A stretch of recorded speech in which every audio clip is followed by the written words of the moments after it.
पहले रहल जान से ज्यादा तोहरा से प्यार हो। पहले रहल जान से ज्यादा तोहरा से प्यार हो। लागता वे हरदी तोहरा जाइब शमशान हो। लागता वे हरदी तोहरा जाइब शमशान हो। ऐसे जानी बोला हम कइले बानी प्यार हो। ऐसे जानी बोला हम कइले बानी प्यार हो। बानी मजबूर से जाइले ससुराल हो। बानी मजबूर से जाइले ससुराल हो। सिंगिंग बाय जिया जिगर।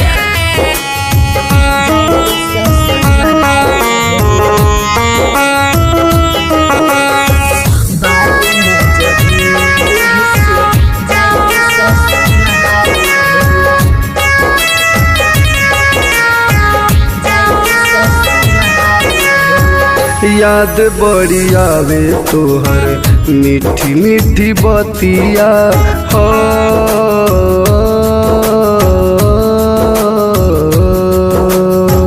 मीठी मीठी बतिया, मीठी मीठी बतिया। हाँ याद बड़ी आवे पुलिया के बतिया।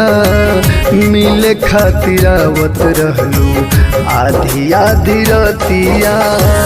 हंसत खेलत जिंदगी के कह देलू बेकार हो।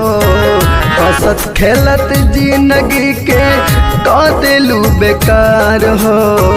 बानी मजबूर से जाइले ससुराल हो। बानी मजबूर से जाइले ससुराल हो। सिंगिंग बाय जिया जिगर।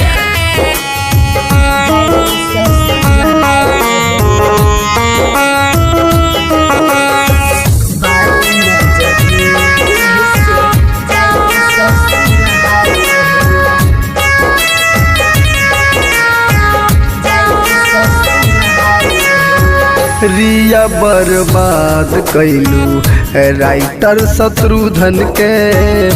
मेहदी रचाई लिहलू नाम जिया जिगर के हो।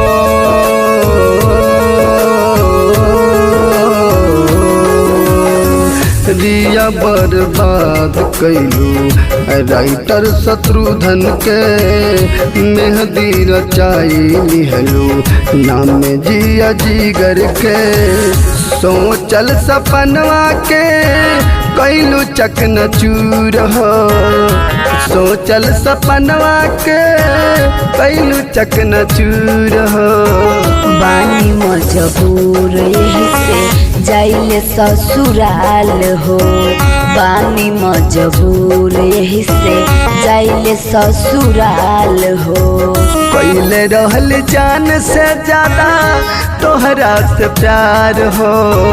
लागता वे हरदी तोहरा जाइब शमशान हो।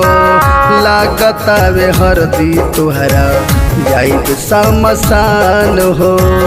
ऐसे जानी बोला हम कइले बानी प्यार हो।